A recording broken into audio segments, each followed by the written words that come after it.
தமிழ்நாடு கலை இலக்கிய பெருமன்றம் மற்றும் இலக்கிய குழு இணைந்து நடத்தும் இணையவழி நிகழ்வு. இது தமிழ்நாடு அரசாங்கம் பாரதிதாசனுடைய பிறந்த நாளை ஒரு வாரம் கொண்டாட வேண்டும், அது தமிழ் வாரம் என்ற பெயரில் கொண்டாட வேண்டும் என்று சொன்னதன் காரணமாக நமது தமிழ்நாடு கலை இலக்கிய பெருமன்றமும் இலக்கிய குழுவும் இணைந்து இந்த நிகழ்வை நடத்தி கொண்டிருக்கிறோம். பாரதிதாசனுடைய அருமை பெருமைகளை பற்றி பல ஆளுமைகள் இங்கே பேசி அவருடைய புகழை பரவலாக்கம் செய்து வருகின்றார்கள். தமிழக அரசின் இந்த அறிவிப்பு நமக்கு, அதாவது தமிழ் பற்றுள்ள நெஞ்சங்களில் பால் வார்த்தது மாதிரியே இருக்கு. அதுவும் குறிப்பா இந்த நாளும் ஓர் அதிகாரம் என்ற இணையவழி நிகழ்வில் பங்கேற்றவர்கள் மீண்டும் இணைவதற்கு, அதாவது அவங்களுக்கு அவங்க நெஞ்சில பால் வார்த்தது மாதிரி ஒரு ஒரு நிகழ்வு.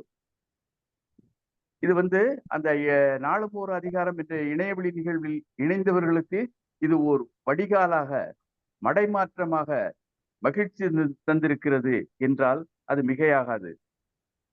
ஏன்னா அது இந்த அடுத்து எப்போ இணையவழி நிகழ்வு கூட்டம் வரும் அப்படின்னு எதிர்பார்த்து ஏங்கிக்கிறோம். நமக்கெல்லாம் ஒரு மகிழ்ச்சியான நிகழ்வாக இது அமைந்திருக்கிறது என்று கொள்ளலாம். இன்று நம்மோடு பாரதிதாசனுடைய அருமை பெருமைகளை பற்றி பேச வந்திருக்கக்கூடிய ஆளுமை, நம்மோடு இணைந்திருக்கக்கூடிய ஆளுமை தோழர் ஐயாறு புகழேந்தி அவர்கள். தோழரை பார்க்கும்போது எனக்கு இயக்குனர் பாலு மகேந்திராவை பார்த்தது போல இருக்கிறது. மகிழ்ச்சி ரொம்ப. சரி, ஒவ்வொருத்தருக்கும் ஒவ்வொரு விருப்பம் இருக்கும். அந்த விருப்பத்தை நிறைவேற்றி கொள்ள வேண்டும். எந்த ஒரு தடையும் யாரும் எதுவும் சொல்லுவாங்கன்னு நினைக்கவே கூடாது. அதுதான் என்னுடைய கருத்து. அது இப்படி இருப்பது மகிழ்ச்சி, பாராட்டுகள். அவர் தஞ்சாவூர் மாவட்டத்தின் தயவு செய்து அவர்களுடைய இணைப்பை துண்டித்துக் கொள்ளுமாறு கேட்டுக்கொள்கிறேன். தஞ்சாவூர் மாவட்ட தமிழ்நாடு கலை இலக்கிய பெருமன்றத்தின் செயலாளராக செயல்புரிந்து வருகிறார், பணியாற்றி வருகிறார். அது ஒரு சேவை தான். தமிழ்நாடு கலை இலக்கிய பெருமன்றத்திற்கு ஒவ்வொரு உறுப்பினரும் ஒவ்வொரு தூண்களாக இருந்து மிகவும் அருமையாக இந்த மன்றமானது இயங்கிக் கொண்டு வருகிறது என்றால் அது மிகையாகாது. இப்பொழுது நம்மிடையே வந்திருக்கக்கூடிய ஆளுமையான தோழர் ஐயாறு புகழேந்தி அவர்களை சிறப்புரையாற்ற வருமாறு அன்போடு அழைக்கிறேன். வாங்க, சிறப்புரை. அனைவருக்கும் வணக்கம். வழங்குங்க. செந்தமிழே நருந்தேனே, செயலினை மூச்சினை உனக்களித்தேனே, நைந்தாயனில் நைந்து போகும் என் வாழ்வு, நன்னிலை உனக்கெனில் எனக்கும் தானே. இந்த நிகழ்விலே கலந்து கொள்வதில் நான் மிகவும் மகிழ்ச்சி அடைகின்றேன். பொதுவா ஒரு கூட்டம் ஆரம்பிக்கும் போது சில பேர் கருத்துரை சொல்லுவாங்க, அதன் பிறகுதான் சிறப்புரை என்று இருக்கும் என்று நினைக்கிறேன். இன்னைக்கு நேரடியாகவே நான் சிறப்புரைக்கு வந்து விட்டேன், அதுக்கு வழிவிட்டு விட்டார்கள். மகிழ்ச்சி. கலை இலக்கிய பெருமன்றம் கம்பனை முன்னெடுத்தது, அதுபோல மகாகவி பாரதியை முன்னெடுத்தது. இன்றைக்கு நம்முடைய புரட்சி கவிஞர் பாரதிதாசனையும் முன்னெடுத்திருப்பது இன்றைய காலம் அறிந்து கூவுகின்ற சேவலாக இருப்பது மகிழ்ச்சி அளிக்கிறது. இன்றைக்கு தேவை.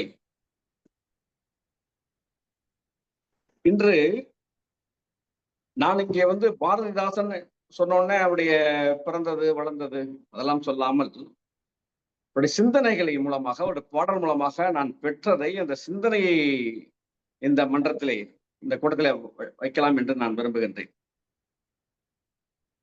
நாம் சிந்தித்து பார்க்க வேண்டிய ஒரு சூழல்.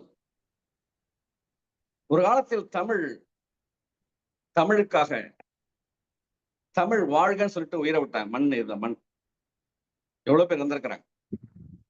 அப்ப அவங்களுக்காக சேர்ந்து வாழ வேண்டிய, தமிழுக்காக வாழ வேண்டிய நாம் எங்கே சென்று கொண்டிருக்கிறோம் என்று நாம் சிந்திக்க வேண்டிய ஒரு காலகட்டத்தில் இருக்கிறோம். பாவேந்தர் பாரதிதாசன் பாரதியாருடன் இருந்தவர். அவருக்கு தாசனாக இருந்தவர். அவரால் அறிமுகப்படுத்தப்பட்டு ஒரு கவிதா மண்டலை, பாரதி கவிதா மண்டலத்திலே சேர்ந்த சுப்பரத்தினம் சொல்லக்கூடிய அளவுக்கு அவர் வளர்ந்தவர். பாரதியை பார்த்திருக்கிறார். நிச்சயம் அவருடைய இன்றைக்கு பாரதிதாசனை நாம் பார்ப்பதை போல இல்லை என்று. பாரதி விடுதலை போராட்ட காலத்தில் விடுதலை தான் அங்கே தேவை. விடுதலை உணர்வை ஊட்ட வேண்டும், நாடு விடுதலை பெற வேண்டும் என்கிற அந்த களம் அவனிடம் இருந்தது. ஆனால் பாரதிதாசனுக்கு அது இல்லை.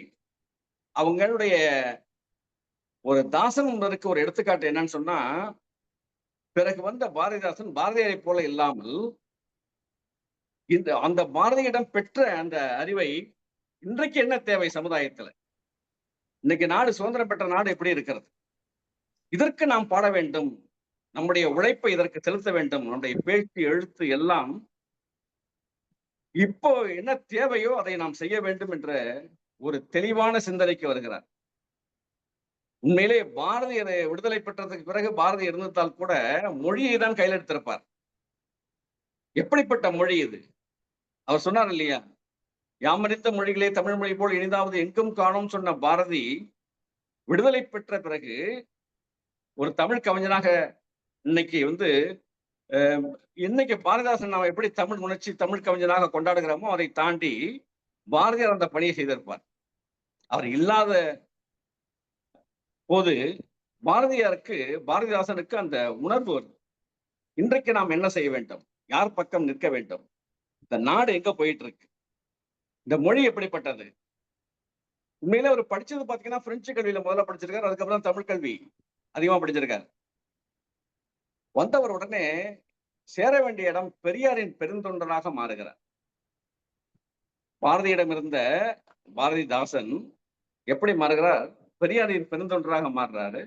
இன்னைக்கு என்ன தேவை, நம்ம பாட வேண்டிய பொருள் எது என்று கேட்டால், கடவுள் மறுப்பு, ஜாதி மறுப்பு, மத எதிர்ப்பு, மொழி உணர்வு, இதுதான் அவருடைய அனைத்திலும் இருந்த அவருடைய படைப்புகள் முழுவதிலும் காணப்படுவது இது மட்டும்தான்.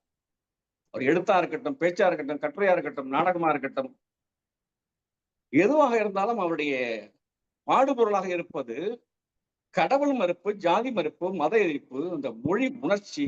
இதுதான் வாழ்நாள் முழுவதும் அதற்காக கழித்து வாழ்ந்து மறைந்த பாரதிதாசன் நமக்கு கற்றுக் கொடுத்தது என்னன்னு சொன்னா, என்னை போல தன்னை போல பலரை உருவாக்க வேண்டும் நீங்களும் என்று பாட்டு பரம்பரையை உருவாக்கியவர் பாவேந்தர் பாரதிதாசன். அதன் பிறகு யாராவது செய்தார்களான்னு நினைச்சு பாருங்க. ஒரு பரம்பரையை உருவாக்குறார். இப்படித்தான் ஒரு கவிஞன் இருக்க வேண்டும். தைரியமா இருக்கணும், வீரமா இருக்கணும், எதை பத்தியும் கவலைப்படக்கூடாது. காம்ப்ரமைஸ் பண்ணிக்கிறோமே பல விஷயங்களுக்கு, பரவாயில்ல இருக்கட்டும், இப்படி மாறிக்கிறேன் அப்படி மாறிக்கிறேன். எவ்வளவு நம்ம சலுகைகளை தன்னைத்தானே தாழ்த்தி கொண்டு இன்று வாழ்ந்து கொண்டிருக்கிறோமே. இதை போன்ற ஒரு கவிஞராக, ஒரு ஆசிரியராக, ஒரு பேச்சாளனாக, ஒரு அரசியல்வாதியாக இல்லை. தான் முன்னெடுக்கிறத எதை பத்தியும் கவலைப்படாம தனக்கு தோன்றியதை, இந்த நாட்டுக்கு எது தேவையோ அதை உண்மையாக மிக நேர்மையாக உழைத்து வாழ்ந்து தமிழுக்காகவே மறைந்தவன் தான் பாரதிதாசன். அதை நாம் பின்பற்றினோமா என்பதுதான் இப்போது கேள்வி. இன்னைக்கு நீங்கள் அரசியல் எடுத்து பாருங்க, இல்ல ஆசிரியர்கள் எடுத்து பாருங்க, தமிழாசிரியர் எடுத்து பாருங்க, கவிஞர்கள் இன்னைக்கு உலக புகழ்பெற்ற கவிஞர்கள்லாம் எடுத்து பாருங்க, யாராவது இப்படி இருக்கிறாங்களான்னு பாத்தீங்கன்னா அந்த பரம்பரை ஏன் உருவாக்கவில்லை, அந்த தொடர்ச்சி எங்கே அருந்தது? அவன் செய்தானே, ஏன் அவனுக்கு கிடைச்சதுன்னு சொன்னா அவன் விருதுக்கு ஆசைப்படவில்லை. மைய அரசு விருதுக்கோ மாநில அரசு விருதுக்கோ பாராட்டு பத்திரம் கிடைக்கும் என்பதற்கோ நமக்கு ஏதாவது உதவி கிடைக்கும் என்பதற்கோ யாருக்காகவும் தன்னை மாற்றிக்கொள்ளாமல் எடுத்த ஒரு சிந்தனையை தெளிவாக விதைத்து சென்றவன் தான் பாவேந்தன். அதை தான் சொல்லிக் கொடுக்குறான் நம்மளுக்கு. அப்படி அவனுடைய பரம்பரையில் இருந்தவர்கள் ஒரு சில பேரு நீங்க நினைச்சு பாருங்க, பல பேர் அப்படி இருந்திருக்காங்க. நம்மளுடைய பட்டுக்கோட்டையே பாத்தீங்கன்னா இவ்வளவு எழுச்சிக்கு என்ன காரணம்? பாவேந்தர் இருந்தவர், தமிழ் பயின்றவர். அதனாலதான் அந்த துணிச்சல் வந்தது. ஒரு ஏழ்மையில இருக்கிற பட்டுக்கோட்டை கல்யாண சுந்தரம் ஒரு தயாரிப்பாளரை எதிர்த்து பேச முடியுமா? நாயே உன்னை நடுத்தரவில் சந்தித்தேன், நீ யார் என்னை நெல் என்று சொல்ல என்று கேட்க முடிகிறது, ஒரு சீட்டு கவி எழுதி வைக்க முடிகிறது என்று சொன்னால் இது எங்கிருந்து வந்தது? அவன் வந்தது இடம் பாரதிதாசன். தொடர்ச்சியா எடுத்து பாருங்க. இன்குலாப் என்கிற ஒரு கவிஞன் மறைந்து விட்டார். அவர் பாடுகிறார். எவ்வளவு பாடலாம். என்ன பாடுறாரு? கீழ்வெண்மணியில நடந்த நிகழ்ச்சியை எடுத்து பாடல்ல வைக்கிறாருங்க. நீங்க நினைச்சு பாருங்க, தைரியமா எதாவது வைப்பாங்களா? எந்த ஒரு நாட்டுல உள்ள எது கட்சி, மதம், ஜாதி எல்லாம் பார்க்காம அப்படி பாடக்கூடிய கவிஞர்கள் இருக்கிறாங்கன்னா விரல் விட்டு எண்ண முடியாது. இல்லை. எங்க அருந்து போனதுக்கு காரணம் அதுதான். அந்த உணர்ச்சி இல்ல. அழகா பாடினா, மனுஷங்கடா, நாங்க மனுஷங்கடா, உன்னை போல அவரை போல நான் மனுஷடான்னு சொல்லிட்டு என்னென்னமோ திட்டங்கள்லாம் அறிவிச்சீங்க.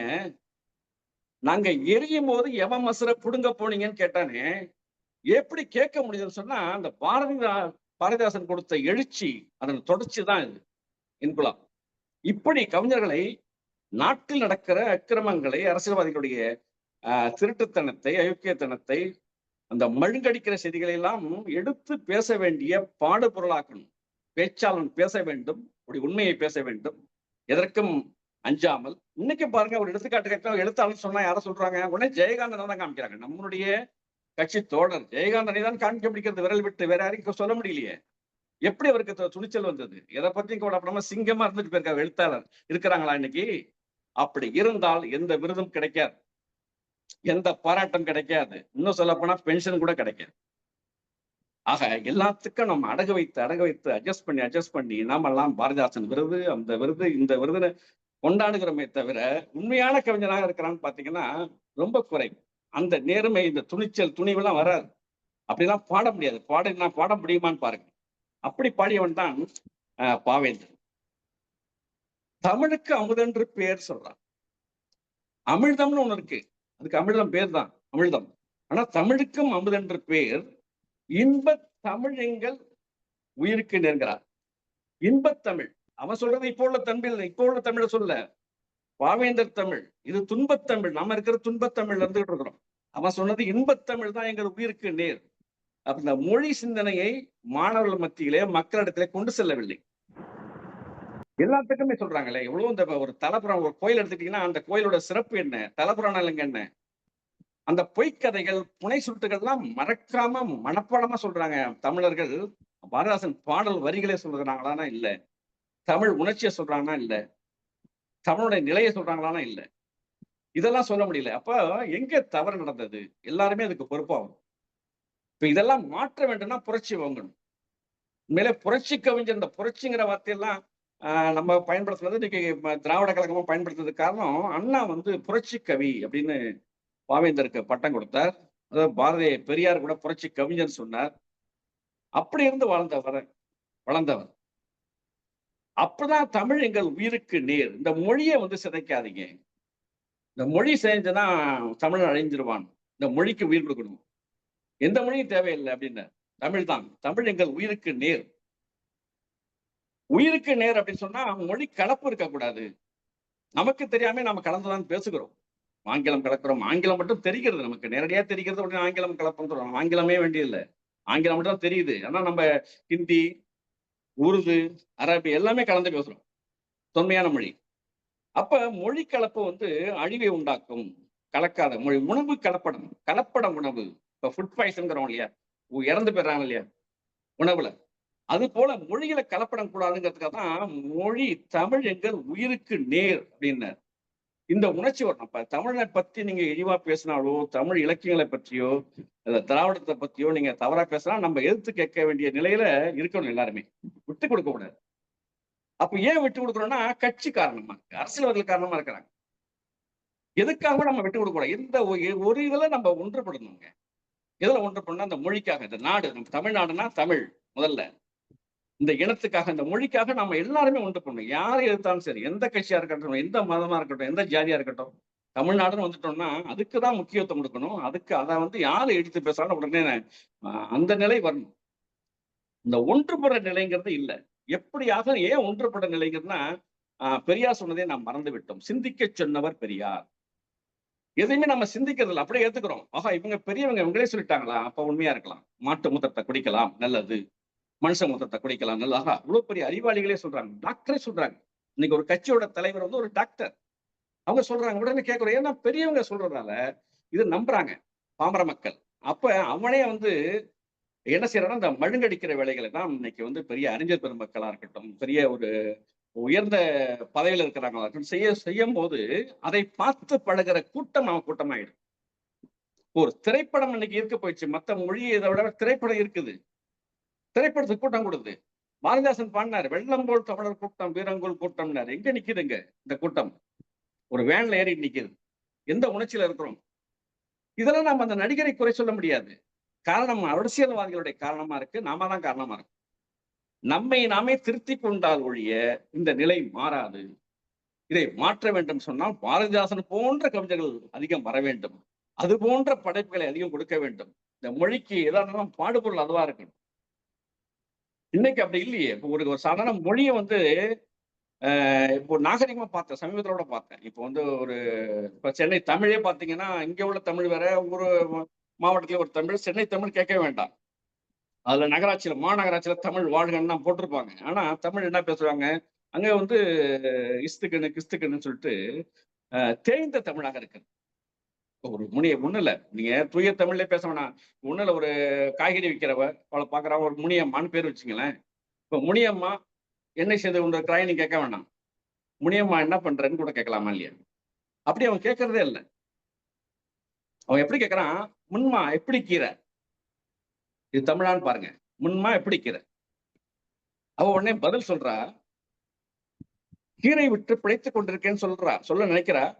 கீரை வித்து பிழைக்கிறேன்னு கூட சொல்லலாம். அப்படி சொல்ல அவ கீரை வித்து பிழைக்கிறேன் அப்படிங்கிறது நசுக்கப்பட்ட தமிழாக இருக்குது.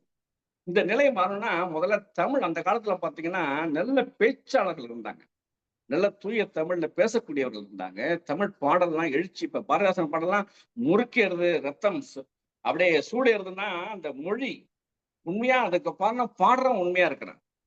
நீங்க பாடுறவங்களையும் அவங்களையும் பார்க்கணும்.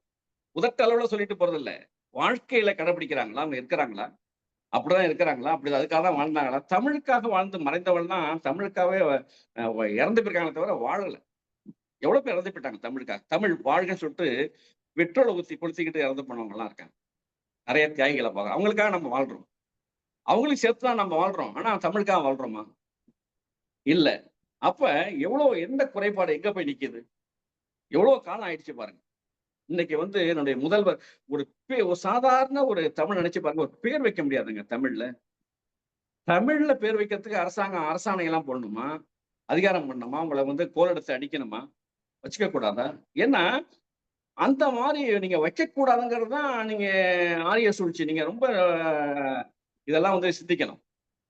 இதெல்லாம் சாதாரண நிலையில நடக்கல. நீங்க அந்த மாதிரி பேர் வைக்கக்கூடாதுங்கிறதுக்காக கதைகள்ல அந்த பேரை கொண்டு வர மாட்டாங்க. நவீன பேர் இசு உசுன்னு அந்த வடமொழி சொற்களை கலந்த பெயர்களை கதைகளில் வரும், திரைப்படத்தில் வரும், பேச்சாளர் பேசுவாங்க, அறிவாளிகள் அந்த பேச்சை பேசும்போது நாம உடனே இதுதான் நாகரீகம், இப்படித்தான் நாம் பேர் வைத்துக் கொள்ள வேண்டும் சொல்லி நம்மளும் அந்த நிலைக்கு தள்ளப்படுறோம். இதை மாற்ற வேண்டாமா? இதை வந்து நம்ம சிந்திக்க வேண்டாமா?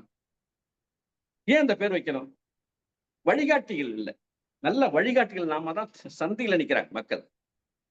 இன்னைக்கு பாருங்க, இப்ப எங்க வீட்டிலே பாத்தீங்கன்னா தந்தையார் வந்து அவரு கம்யூனிஸ்ட். ஆனா தமிழ்ல பேர் வச்சிருப்பாங்க எல்லாருக்கும். எங்க வீட்டுல வந்து என்னுடைய பேர் புகழேந்திங்கிற மாதிரி, எங்க அக்கா பேர் வந்து மாதவி, தங்கச்சி பேர் பூங்குழலி, தம்பி பேர் ஜீவானந்தம், இன்னொரு தம்பி பேர் வந்து பொன்னியின் செல்வன். இந்த பேர் வைத்ததாலதான் எனக்கு தமிழ் மேல ஒரு ஆர்வம் வந்தது. உண்மையிலே என்னுடைய மகனுக்கு முத்தமிழ்னு பேர் வச்சேன். இது எப்படின்னா, இதெல்லாம் நம்ம பின்பற்றினாதான் முடியும். எல்லாருமே செய்யும்.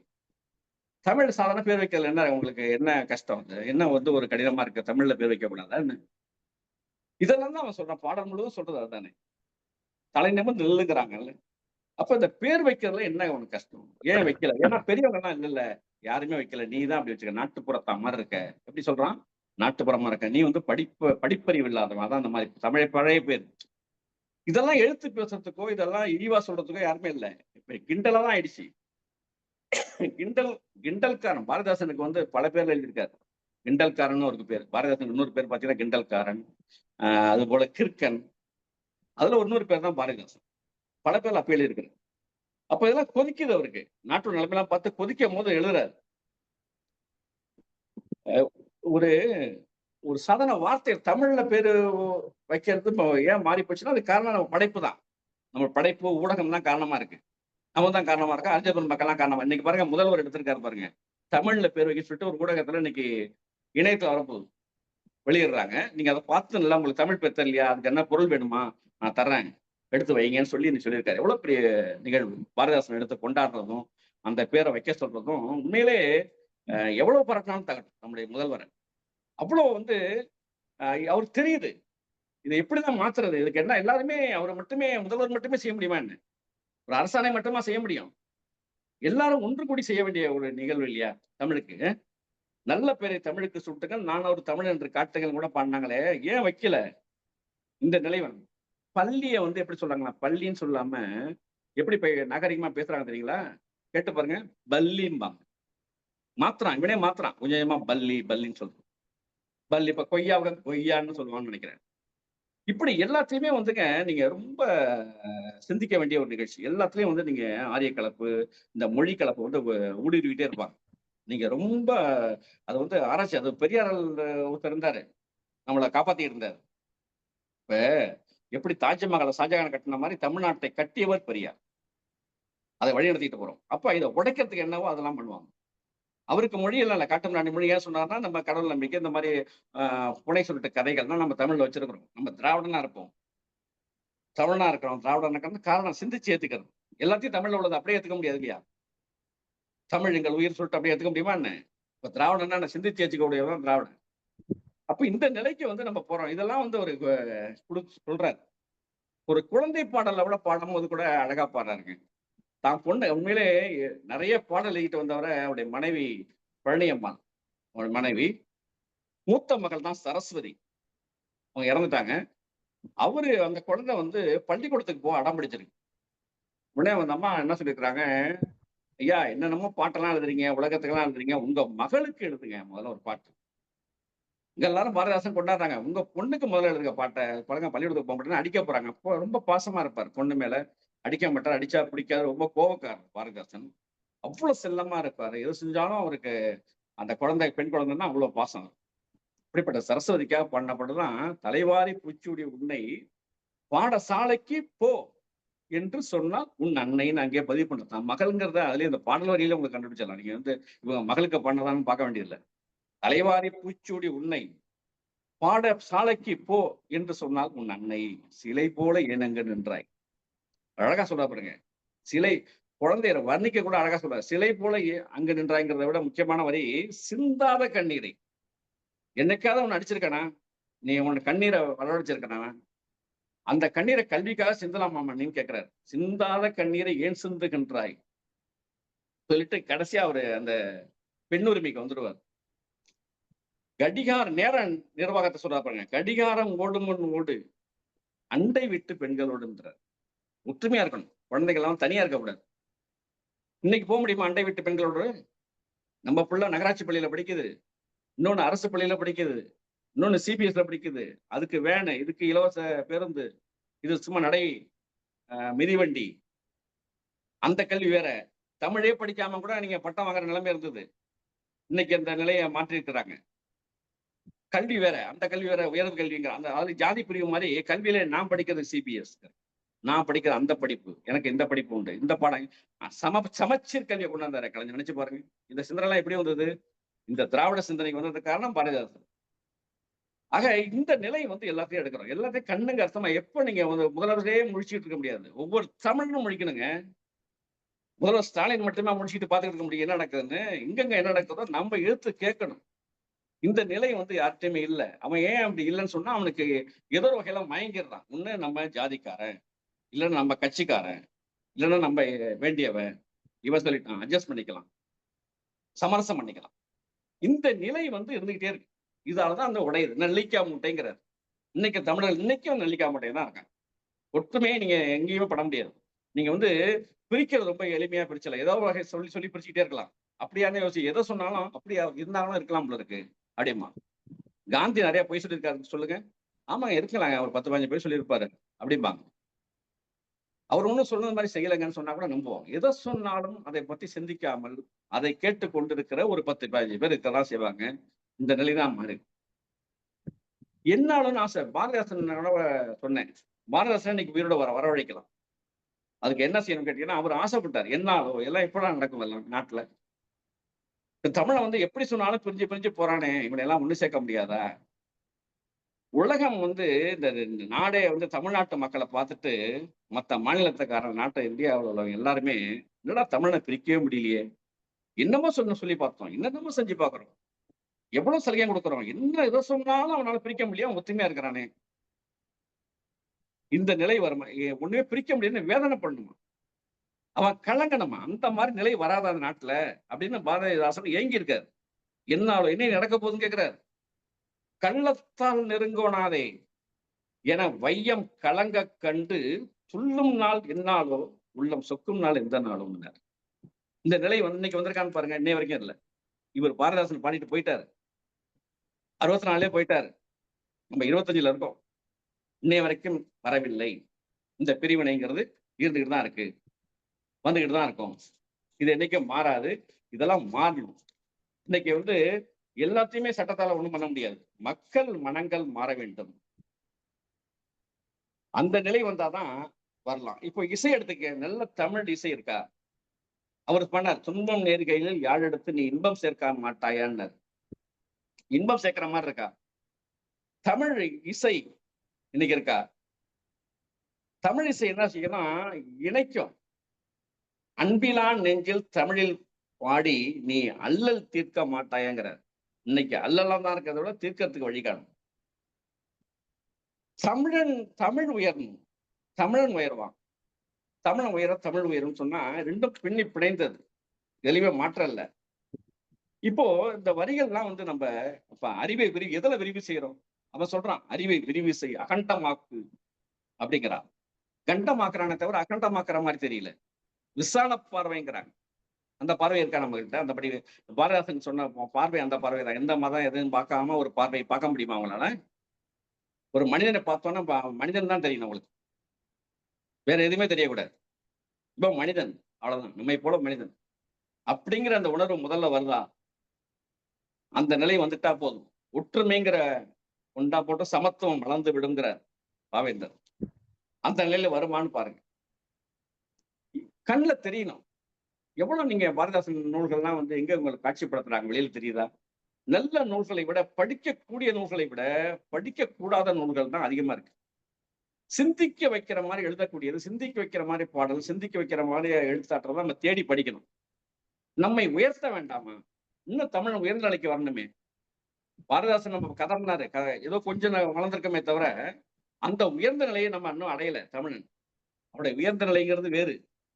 அது எப்போ வரப்போகுதுன்னு தெரியல. இன்னும் அதுக்கு எவ்வளவு காலம் பிடிக்குங்கிறதும் தெரியல. இன்னும் எவ்வளவு பேர் தான் வரணும். அப்ப பார்க்கும் இடமெல்லாம் அவர் சொன்னார் நந்தலாலா சொன்ன மாரி நம்ம பார்க்கும் இடமெல்லாம் பாரதிதாசன் பாடல பார்க்க முடியுதான்னு பாருங்க. நீங்க மாநகராட்சியில தமிழ் வாழ்கன்னு எழுதியிருக்கிறாங்க. நம்ம பார்த்தோம்னா தமிழ் வாழ்க்கை வாழ வேண்டும் நினைக்கிறோம். எங்கேயாவது பாரதிதாசன் வரிகள உங்க சுவர்கள்லயோ, பள்ளிகள்ல எழுதியிருக்கிறானா பாருங்க. பள்ளிக்கூடத்துல எழுத சொல்லணுங்க. பள்ளிக்கூடத்துல எழுத சொல்லணும். பள்ளிக்கூடத்துல வந்து இறை வணக்கம் பாட்ட பார்த்தீங்கன்னா, வேற அந்த பாடல் தான் பாடப்படுது. தமிழ் ஊட்டக்கூடிய பாடல் இல்லை. பாடத்திட்டத்திலயும் கூட இல்லை. ஆக அந்த சுவரெல்லாம் எதுக்கு இருக்கு? பெரிய பெரிய கட்டடங்கள்லாம் இன்னைக்கு இப்ப அரசாங்கம் வந்து நிறைய பள்ளிக்கூட கட்டடங்கள்லாம் கட்டிக் குடுத்திருக்கு. வகுப்பறைகள்லாம் சும்மா தான் இருக்கு. மின் வசதிகள்லாம் இருக்கு. எல்லாமே இருக்கு. நல்ல வண்ணம் தீட்டப்பட்டிருக்கு. ஏன் சும்மா இருக்கு? ஓடுகிற நகர பேருந்துல கூட நம்ம திருக்குறள் எழுதி போட்டாரு கலைஞர். சும்மா போகாம அந்த திருக்குறள் இருக்கட்டும். அப்ப பள்ளிக்கூட கட்டடங்கள்லாம் எதுக்கு இருக்கு? எழுதி போட்டா என்ன? யாரு கேட்க போறா? பாவேந்தர் பாடம் எழுதி போடக்கூடாதா என்ன? பொது கட்டடங்களும் எழுதி போடலாம். நம்ம பொது கட்டடம் அரசாங்க கட்டடங்களே நிறைய இருக்கு. தமிழ் வாழ்கன்னு மட்டும் எழுதி போடுறத விட, இந்த மாரி வரிகளையும் எழுதி போடுறது எவ்வளவு பயனுள்ள. எப்படி திருக்குறளை எப்படி கொண்டு போறோமோ, அது போல இன்றைய சூழல்ல பாவேந்தருடைய தமிழ் உணர்ச்சிகளை தூண்ட வேண்டும் என்று சொன்னால், நாம செய்ய தவறிவிட்டோம். சொல்ல தவறிவிட்டோம். சொன்னாலும் ஒற்றுமைப்படுத்த தவறிவிட்டோம் என்கிற சூழல்ல, இன்னைக்கு வந்து இத சுவர்கள் எழுதி போட்டா கூட பார்க்கும்போது கூட ஆஹா! அருமையான வரி இருக்கே. இன்னைக்கு போனா நீங்க இந்த தமிழர் என்று சொல்லடா, தமிழர் சொல்லடா, நாமக்கல் கமிஷன் சொன்னா நாமக்கல் மாளிகை எழுதி போட்டதும் தெரியுது. எல்லாரும் சொல்லி சொல்லி எல்லாரும் யாரை கேட்டாலும் சொல்றாங்க. தமிழ் என்று சொல்லடாங்கிறாங்க. அது போல தமிழ் உணர்ச்சியை தூண்டக்கூடிய இந்த அறிவு சார்ந்த இந்த வரிகளை எல்லாம் தேர்ந்தெடுத்து இதெல்லாம் எடுத்து பரப்ப வேண்டும். மேடைகள் எங்காச்சும் பாருங்களேன். நீங்க இந்த தொலைக்காட்சி எடுத்து பாருங்க. எங்கேயாவது பாரதிதாசன் வரிகளையோ, இந்த வரிகளையோ காட்டுறாங்களா பாருங்க. நல்ல நகைச்சுவை சொல்றாங்க. ஒரு சினிமாவை பத்தி சொல்றாங்க. எவ்வளவு பெரிய அறிஞர்கள், தமிழறிஞர்கள்லாம் சொல்றேன். நீங்க வைக்கிற தமிழறிஞர்கள்லாம் சாதாரண அறிஞர்கள தொலைக்காட்சியில. இன்னைக்கு எவ்வளவு பெரிய தொலைக்காட்சியா இருக்காலும் சரி, அது கட்சி அரசியல் கட்சி தொலைக்காட்சியா இருந்தாலும் சரி, அவங்க பேசுறதெல்லாம் நீங்க பாருங்க. நாம உண்மையிலே மக்கள் சிந்திக்கணும். பெரியார் அதான் சொல்றாரு. நீ ஏன் அதை பாக்குற? நீ சிந்தி. இது உனக்கு பயனுள்ளதா? இவன் எதை பத்தி பேசுறான்? எதுக்கு இந்த நேரத்தை செலவு பண்றான்? இது நம்ம கேட்கலாமா? இத புறக்கணித்தால் ஒழிய இந்த நாடு முன்னேறாது. முதல்ல தனி மனித ஒழுக்கம் வேண்டும். இல்ல நீ முன்னுதாரணமா இருக்கணும். சொல்லிட்டே போயிட முடியாது. சொல்லிட்டு நம்ம நடந்து காட்டணுமா இல்லையா? இப்ப நடந்து காட்டுறதுதானே கஷ்டம். இப்ப காந்திக்கு நம்மளுக்கு என்ன வேறுபாடு? ஒரே வரி தானே. நடந்து காட்டணுமா இல்லையா? ஆக இது சொல்றோமோ அதை செய்ய மாதிரி இருக்கணும் சொல்லக்கூடாது. அப்படி நம்ம சொல்ல முடிஞ்சதுன்னா அதுதான் நம்ம பாரதிதாசன் செய்ய வேண்டிய மிகப்பெரிய பணி. அவர் பாரதிதாசன் அப்படி இருந்தார். உண்மையிலே அவரு எவ்வளவு நடந்திருக்கணும். ஆனா அதெல்லாம் அவரு இல்லாம இது இருந்ததுக்கு காரணம் அதுதான் அப்படிங்கறத நம்ம நினைக்கணும். ஒன்றுபட்டால் ஒண்ணுல தேச ஒற்றுமைக்கு சொன்னார் பாருங்க. இமயத்தில் ஒருவன் இருமினான் என்றால் குமரை வாழ்வான் மருந்து கொண்டோடினான். இந்த ஒரு வரி போதாதா? எழுதி போடுங்களேன். தேச ஒற்றுமை இன்னைக்கு பேசுறாங்களே, இந்திய அரசாங்கமே எழுதி போடலாமே. பாராளுமன்றத்திலே கூட எழுதி வைக்கலாம். அப்படிப்பட்ட வரியை கொடுத்தவன். ஒற்றுமையை சொன்னது இதை விட யார் சொல்ல முடியும்? நிறைய இருக்கு. அதாவது இன்னைக்கு நம்ம தமிழனுக்கெல்லாம் யார்கிட்டையும் போய் நீங்க அறிவுரையோ ஆலோசனையோ என்ன செய்யலாம் யோசனையோ கேட்கவே வேண்டியது இல்லைங்க. கொட்டி கிடக்கு தமிழ். உலகக்கே வழிகாட்டக்கூடிய மொழிதான் தமிழ். இன்னைக்கு இப்ப தமிழ் இருக்கு. இப்ப மும்மொழி திட்டம், ஹிந்தி வேணாங்கிறீங்க. இதுக்கெல்லாம் நீங்க கஷ்டப்பட வேண்டியதில்லை. ஹிந்தி வேணான்னு சொல்லணும், அவ்வளவுதானே அரசாங்கத்து நோக்கம். பாரதிதாசன் பாடலே இருக்கு. ஹிந்தியோட கொடுமைகளை சொல்ல எடுத்து பயன்படுத்துங்க. நீங்க புதுசா சிந்திக்க வேண்டியதில்லை. அவரே எல்லாம் சிந்திச்சு நம்மள்ட்ட கொடுத்துட்டு போயிட்டார். எடுத்து பயன்படுத்தாத குறைதான். எடுத்து அரசாங்கமோ நம்மளோ எடுத்து பயன்படுத்தணும். அதெல்லாம் தொலைக்காட்சியில கொண்டு வந்தால் ஒளி அதெல்லாம் நடக்காது. இல்லைன்னா அவங்க அப்படிதான் இருந்திருப்பாங்க. இல்லைன்னா புதியதொரு உலகம் செய்வோம்னு சொல்லிக்கிட்டே இருக்க வேண்டியதான தவிர அந்த புதிய தமிழ் சமுதாயத்தை நாம் உருவாக்க முடியாது. அப்படிப்பட்ட இதை உருவாக்கணும்னு சொன்னா ஒன்றுபடணும், வெற்றி பெறணும். இந்த கொள்கையில இருந்து மாறக்கூடாது. இன்னைக்கு அந்த தமிழை பொறுத்த வரைக்கும் அவங்கள பொறுத்த வரைக்கும் நீச பாஷை தான். நமக்கு ஒரு மீச பாஷையா இருக்கு. நல்ல வீரம் தெரிந்த மொழியா இருக்கு. ஆனா அவங்களுக்கு அது கிடையாது. இந்த மொழி கிடையாது. சமஸ்கிருதம்லாம் அவங்க இங்க கோயில்ல மட்டும்தான் இருக்கு. இது தமிழ் புழக்கத்துல இருக்கிறதால சில சொற்கள்லாம் நம்ம கலந்து பேசுறோம். அந்த நிலை மாறாம அந்த தமிழ் உணர்ச்சியை தூண்டக்கூடிய வரிகளையோ இது இல்லாம புறக்கணிக்கிற அந்த தன்மை, அப்படி புறங்கையால தள்ளி விடுற அந்த எழுத்து இருக்கட்டும், பேச்சு இருக்கட்டும், எல்லாத்தையும் புறங்கையால தள்ளி விடுற நிலைமை வந்துருச்சுன்னா நாடு நல்லாகும். அது இல்லை. நம்ம சுகம் காணுகிறோம். எளிதாக சுகம் கண்டுட்டு நல்லா இருக்குங்கிறோம். அந்த சூழ்ச்சியும் புரிஞ்சுக்கிற அளவுக்கு நமக்கு அந்த சிந்தனை இல்லை. எந்த சூழ்ச்சியா எந்த ஒரு கூட்டமா இருக்கட்டும், யாரா 2 பேர் வேற இதை வேற பாதைக்கு எடுத்துட்டு பொறுத்து வந்திருப்பாங்க. இது கலை இலக்கிய பெருமன்றமாவே இருக்கட்டுமே, அந்த கூட்டத்தில் வரவங்க எல்லாமே அப்படியே கலை இலக்கிய பெருமன்றத்திலே ஊட்டினவங்க, ஜீவா கொள்கையை பின்பற்றக்கூடியவங்க, கம்யூனிஸ்ட் சித்தாந்தம் உள்ளவங்க, நாடு நல்லா நினைக்கிறவங்களா வராங்க. வேற ஆளுங்க என்ன பண்ணுவாங்கன்னா, இந்த மன்றத்தை வேற இடத்துக்கு கொண்டு எடுத்துட்டு போவோம். இதை எப்படி கொண்டு போகலாம்? ஏன் இதுக்கு இவ்வளவு கூட்டம் கொடுத்து இதை உடைக்கணுமே முதல்ல. இப்படிதான் நடக்குது. இந்த சிந்தனை எல்லாத்தையும் உடைப்பாங்க. யாரோ ஒருத்தர் வருவாரு, உடைச்சிட்டு போயிட்டே இருப்பாரு. ஆனா இதெல்லாம் மீறி நம்ம வர்றதுங்கிறது பெரும்பாடு. அதுக்கு நம்மளுக்கு ஒரே வழி நம்மளோட சிந்தனை தான். அதான் திரும்ப திரும்ப எங்க உன் புத்தி எங்க போனுச்சுன்னு பெரியார் ஏன் கேட்கிறாருன்னு அதுக்குதான். யாரும் ஏதோ ஒண்ணு சொல்லுவான்னு சொன்னா அதை நம்புறதா நீ? இப்படிதான் இருப்பியான்னு கேட்கிறாரு இல்லையா? அப்ப அந்த சிந்தனை நமக்கு எங்க போனுச்சுன்னு கேட்டு நம்ம அந்த வழிக்கு போகணும். அந்த வழிக்கு போனாதான் நம்ம நாடு நிலநிலைக்கு வரும். அதைத்தான் பாவேந்தர் நமக்கு சொல்லி காட்டுகிறார். அதுதான் அந்த விசாலமான பார்வை. அப்படிப்பட்ட பார்வையில தான் விழுங்கு மக்களைங்கிறாரு. அப்படி போனாதான் இந்த நாடு விடுதலை பெறும். உண்மையான தமிழன் நம்ம உலகத்துக்கு காட்டுறதுக்கும், இந்த தமிழ் வளர்வதற்கும், இந்த நாடு செழிப்பதற்கும் காரணம் அவருடைய வரிகளையும் அவருடைய வாழ்க்கையும் வாழ்ந்த வாழ்க்கையும் பின்பற்ற வேண்டும். நூலைப்படி, சங்கத்தமிழ் நூலைப்படினாரு, படினாரு. படிப்படி அதான் படி. ஆனா பாரதியார் என்ன சொன்னார் தெரியுங்களா? காலை எழுந்தவுடன் படிப்பு, திரும்ப கனிவு கொடுக்கும் நிலப்ப. காலையோட படி போதும், அவ்வளவுதான். ஏன் சொன்னார்னா அழகா சொன்னார் ஒருத்தர். இல்லைங்க. அது பாரதியாருக்கு சொன்னது பொருத்தம். இது அவாளுக்கு சொன்னது காலையில மட்டும் படிக்கிறது. நம்ம அவாளுக்கு அது பத்தாது. காலையில் படி, கடும்பகல் படி, பொன்படும் படி, படி படி படி படிங்கிறார். எப்ப பார்த்தாலும் படி. ஏன்னா புறக்கணிக்கப்பட்டிருக்க தமிழனே. உனக்கு கல்வி புறக்கணிக்கப்பட்டிருக்குடா. உனக்கு தெரியுதா எங்காச்சும்? அப்ப புறக்கணிக்கப்பட்ட கல்விய நீ முதல்ல அதுக்கு முக்கியத்துவம் குடு. அந்த கல்வி தமிழ் கல்வியா இருக்கட்டும். தமிழ் சிந்தனை வளரட்டும். தமிழ் விஞ்ஞானிகள் தோன்ற வேண்டுமே. நீங்க ஆரோக்கியமா இருக்கிறோம். நம்ம எல்லாமே இருக்கிறோம். இந்தியாவிலே இருக்கிறோம். இந்தியாவிலே எவ்வளவு விஞ்ஞானிகள் இருக்காங்க? எவ்வளவு பேர் இருக்காங்க விஞ்ஞானிகள்? ஆரோக்கியமா இருக்கிறாங்க, என்ன பண்றாங்க? எவ்வளவு பேர் இருக்கிறாங்க? ஏன் வரலன்னா, நமக்குள்ளே இந்த அடிமை நிலைதான். நிறைய மூட நம்பிக்கை இருக்கு. தமிழ்லயும் இருக்கு. சொல்ற கருத்திலே இருக்கு. எல்லாத்தையும் நம்ம மாத்துறதுக்கு நம்முடைய சிந்தனை தான் வழிவகுக்கும். அந்த சிந்தனையை தோற்றுவித்தவர் தான் பாவேந்தர் பாரதிதாசன். அவருடைய பாடல் முழுவதும் அதுதான் சொல்லுது. அதை நாம் கேட்டு அந்த நிலையில நடந்தால் ஒழிய இந்த நிலை மாறாது. இந்த நிலைதான் தொடரும் என்று கூறி நல்லா முன்னெடுக்கிற அந்த கலை இலக்கிய மன்றத்துக்கும் நம்முடைய முதல்வர் அவர்களுக்கும் நன்றியை தெரிவித்து விடைபெறுகிறேன். நன்றி, வணக்கம்.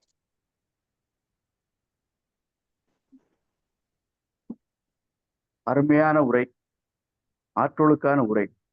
உங்களுக்கு தமிழ்நாடு கலை இலக்கிய பெருமன்றமும் இலக்கிய குழுவும் நெஞ்சார்ந்த நன்றிகளையும் பாராட்டுகளையும் தெரிவித்துக் கொள்கிறது. அதாவது பாரதிதாசனுடைய பாடுபொருளை சுட்டிக்காட்டினீர்கள். மொழிப்பற்று, சாதி மத மறுப்பு, பொது உடைமை, இதெல்லாம் சொன்னீங்க. அருமை. விருது பெறுபவர்கள், இந்த காலத்துல விருது பெறுபவர்கள் எல்லாம் எப்பயோ பெறுகிறார்கள் அப்படின்னு சொன்னீங்க. அதை சுட்டி காட்டினீங்க. பேராசிரியர் ராமச்சந்திரன், பேச்சாளர் பேராசிரியர் ராமச்சந்திரன் சொல்லுவாரு, இன்னைக்கு விருதெல்லாம் விருதா பெயர்களுக்கு தான் கிடைக்கி அப்படின்னே சொல்லுவாரு. ரொம்ப இதா இருக்கும். அது ஒரு வித்தியாசமான பார்வை. இல்ல, ஒண்ணு ஒரு கருத்தை மட்டும் சொல்லிடுறையா. உண்மையிலே அவ்வளவு பாடுபட்ட பாரதிதாசனுக்கு நான் எந்த விருதுமே கொடுக்கல. அரசாங்கம் ஒண்ணுமே கிடைக்கல. அதெல்லாம் பத்தி கவலைப்படலையே. எவ்வளவு பாடினவரு, எவ்வளவு பெரிய பாடின பாரதிதாசன் 3ஆம் வகுப்பு தான் வகுப்பாசிரியர். இன்னைக்கு பேராசிரியர் நிறைய பேர் இருக்கிறாங்க. ஒரு 3ஆம் கிளாஸ் வகுப்பாசிரியர் பண்ண புரட்சியை பாருங்க, நினைச்சு பாருங்க. இன்னும் சொல்ல போனா அவருக்கு இறந்து போய் 5 வருஷம் கழிச்சுதான் ஒரு சாகித்ய அகாடமி விருது கிடைக்குது. விருது பாருங்க, மத்திய அரசு விருதுகள்லாம் நீங்க நினைச்சு பாருங்க. விருதெல்லாம் எப்படி கிடைக்குன்னு தெரிஞ்சுங்க, சூழ்ச்சி தெரிஞ்சுங்க. 5 வருஷம் கழிச்சு இறந்து போனதுக்கு அப்புறம் கொடுக்குறாங்க. அதுவும் கவிதைக்கு இல்ல, கவிதைக்காவே வாழ்ந்த பாரதிதாசனுக்கு நாடகத்துக்கு தான் கொடுக்கப்பட்டது. இன்னும் சொல்லப்படா தமிழுக்கு கவிதைக்கு யாருக்கும் கொடுக்கல. யாருக்கு கொடுத்துருக்காங்கன்னா அப்துல் ரஹ்மானுக்கு மட்டும் ஆலாபனைங்கிற ஒரு கவிதை நூல் கிடைச்சிருக்கே தவிர, இன்னைக்கு கவிப்பேரசு வைரமுத்து கூட கவிதைக்காக சாகித்ய அகாடமி விருது வாங்கவில்லை என்பதுதான் உண்மை. அப்ப தமிழன் எப்படி புறக்கணிக்கப்படுகிறான்ங்கிறதையும் பாருங்க என்பதையும் கூறுகிறேன். நன்றி. அது உண்மை. விருதுகள்லாம் வடநாட்டிலே நின்றுது, பெரும்பாலும் தென்னிந்தியாவுக்கு வரமாட்டுக்கு. அது உண்மை. அடுத்து பகுத்தறிவு பற்றி சுட்டி காட்டினீர்கள். கோமியம் இதெல்லாம். அப்புறம் சென்னை தமிழை பற்றி சுட்டி காட்டினீர்கள். தலைவாரி பூச்சூடி என்று பாரதிதாசன் பாடுறாருன்னா அது பெண் கல்விக்கு முக்கியத்துவம் கொடுக்கிறார், வேற ஒண்ணு இல்லை. அது ரொம்ப அருமையாக இருந்தது.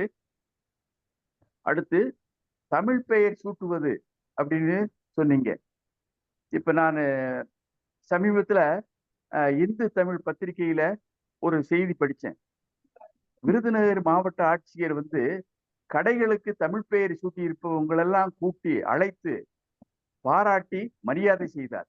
இந்த செய்தியை பார்த்ததும் எனது மனம் நெகிழ்ந்தது, மகிழ்ந்தது. அவருக்கு மனதார நன்றியை சொன்னேன். மானசீகமாக நன்றி, வேற என்ன, மனதார நன்றி, மானசீகமான நன்றி சொன்னேன்.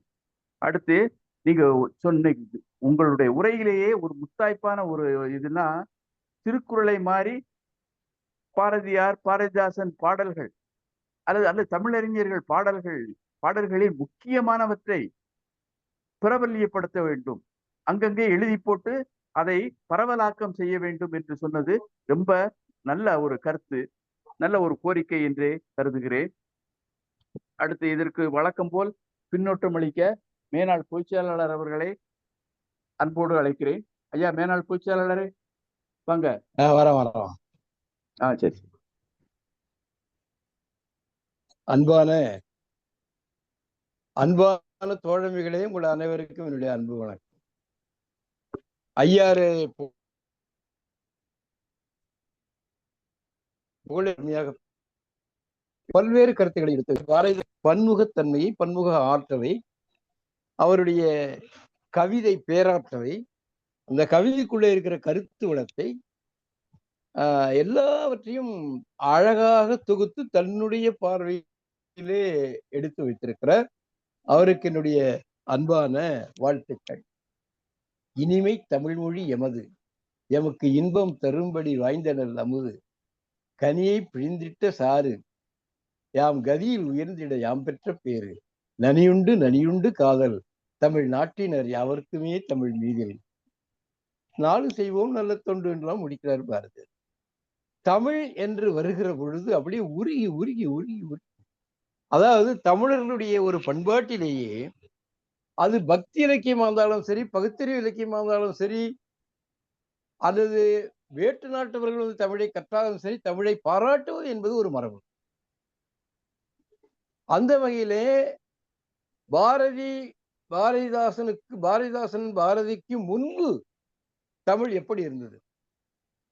முழுக்க முழுக்க வடசொல் கலந்து மணிப்பிரவாள நிலையிலே இருந்து தமிழ் ஒரு தமிழருடைய மொழி இல்லை என்கிற மாதிரி இருந்த ஒரு சூழல்ல தான் பாரதியார் ஒரு தலைக்கோழி போல 20ஆம் நூற்றாண்டிலே தமிழ் வளர்ச்சிக்காக பாடுபட்டார்.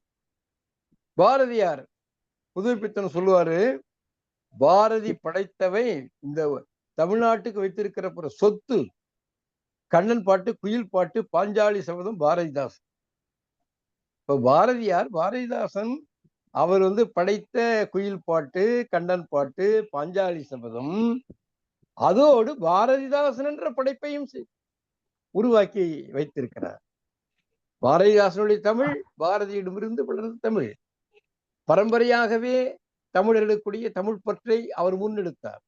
பாரதிதாசனுடைய தமிழ் வெறும் தமிழ் வெறி அல்ல, வெறும் தமிழ் பற்று அல்ல. அந்த தமிழுக்குள்ளே பகுத்தறிவு இருக்கிறது, அந்த தமிழுக்குள்ளே பொது உடைமை இருக்கிறது, அந்த தமிழுக்குள்ளே வாழ்வியல் இருக்கிறது, வாழ்வியல் நடைமுறை இருக்கிறது, அறிவியல் பார்வை இருக்கிறது. அதான் நேரெதிர்த்து தீர்ப்புறத்து சிறையில் போட்டால் நிறை தொழிலாளர்கள் உணர்வு மறைந்து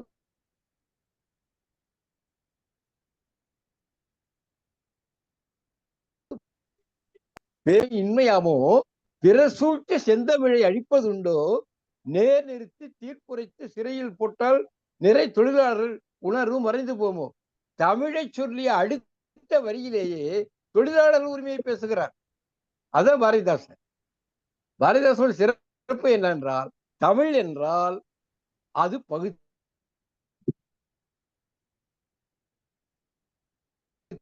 தமிழ் என்றால் அது பொது உடைமை. அந்த உலகப்பன் பாட்டு ஒரு பாட்டு போதுங்க. உலகப்பன் பாட்டுல உலகம் என்ற பகுத்தறிவு மன்றத்தில் உலகம்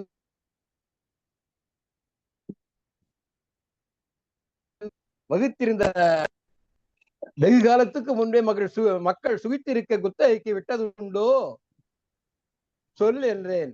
உலகப்பன் ஆம் ஆம் என்றார்.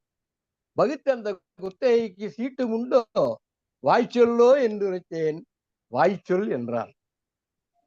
குத்தகை குறித்த அளவு உண்டோ என்று கேட்டேன்.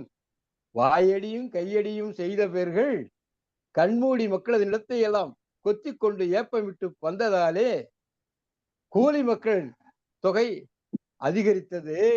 ஒத்தலிலை களமானார் ஏழை மக்கள் புனல் நிறைந்த தொட்டியை போல் ஆனார் செல்வர். அதிகரித்த தொகையாய் செல்வம் எல்லாம் அடுக்கடுக்காய் நெருடத்தில் ஏறிக்கொண்டு சதிராடு தேவர் அடியால் போல் ஆடிற்று. தரித்திரரோ புழு போல துடிக்கின்றார்கள். இது இந்நாள் நிலை என்றான் உலகப்பன். இந்நாள் நிலை என்றால் இதை மாற்ற வேண்டாமா உலகப்பான்னு கேட்கிறார். புது கணக்கு போட்டு விடு, பொருளை எல்லாருக்கும் பொதுவாக குத்தகை செய், ஏழை முதலாளி இல்லா என்பது இல்லாமல் செய் என்று உரைத்தேன். உலகப்பன் குதித்தெழுந்தே,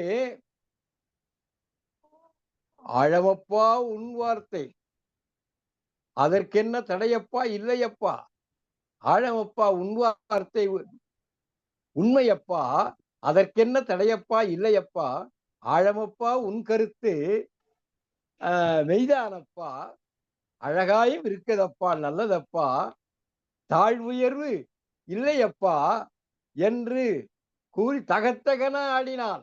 நான் சிரித்தே ஆடுகின்றாய் உலகப்பா யோசித்துப்பா, ஆர்ப்பாட்டக்காரர் இதை ஒப்பாரப்பா, தேடிடுவாய் ஒரு வழியை என்று சொன்னேன். செகத்தப்பன் யோசித்து சித்தம் சோர்ந்தார். ஓடப்பராயிருக்கும் ஏழையப்பர் உதயப்பர் ஆகிவிட்டால் ஓர் நொடிக்குள் ஓடப்பர் உயிரப்பர் எல்லாம் மாறி ஒப்பப்பர் ஆயிடுவார் உலகப்பாணி. ஒரு வர்க்க போராட்டத்தினுடைய வரலாற்றையே ஒரு 5 எண்சீர் விருத்தத்திலே அடக்கிவிட்டார் பாரதிதாசன். பாரதிதாசன் வெறும் தமிழ் பற்றை மட்டும் பாடவில்லை, பகுத்தறிவை மட்டும் பாடவில்லை. அவர் தமிழை பாடுகிற அதே நேரத்தில் பகுத்தறிவு கொள்கைகளையும் பாடினார். மூடநம்பிக்கையை எதிர்த்தார், மதவெறியை எதிர்த்தார், ஜாதியை எதிர்த்தார். ஆனால் எப்படிப்பட்ட ஒரு சமூகம் அமைய வேண்டும் பாடுபட்டார்? பொது உடைமை சமூகம் அமைய வேண்டும் என்று பாடுபட்டார். சோவியத் யூனியன் மேல ஹிட்லர் படையெடுக்கிறான். உலகின் உயிரை ஒழிக்க நினைத்தான், ஒழிந்தான், முற்றிற்று. ஹிட்லர் எனும் சிட்டு குருவி நெருப்பு குழியில் விழுந்ததுன்ற இப்படி அவருடைய பல்வேறு பரிமாணங்களை எல்லாம் நம்முடைய ஐயாறு புகழேந்தி அவர்கள் மிக அழகாக பாரதிதாசன் உள்ளே பயணம் செய்து அடுக்கடுக்காய் அடுக்கடுக்காய் எடுத்து வைத்திருக்கிறார்கள். பாரதிதாசனை தமிழகம் முழுவதும் பரப்ப வேண்டும் என்று சொல்லுகிறார்கள்.